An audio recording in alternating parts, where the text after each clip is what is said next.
C. Joseph Vijay எனும் நான்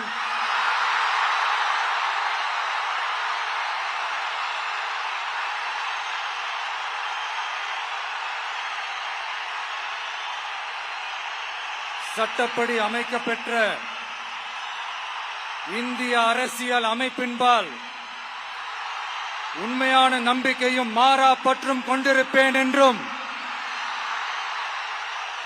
இந்திய நாட்டின் ஒப்பில்லாத முழு முதல் ஆட்சியையும் ஒருமையையும் நிலை நிறுத்துவேன் என்றும் தமிழ்நாட்டு அரசின் முதலமைச்சராக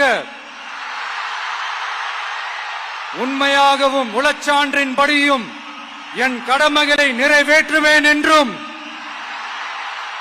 அரசியல் அமைப்பிற்கும் சட்டத்திற்கும் இணங்க அச்சமும் ஒருதலை சார்பும் இன்றி விருப்பு வெறுப்பை விலக்கி பலதரப்பட்ட மக்கள் அனைவருக்கும் நேர்மையானதை செய்வேன் என்றும் ஆண்டவன் மீது ஆணையிட்டு உறுதிமொழிகிறேன்.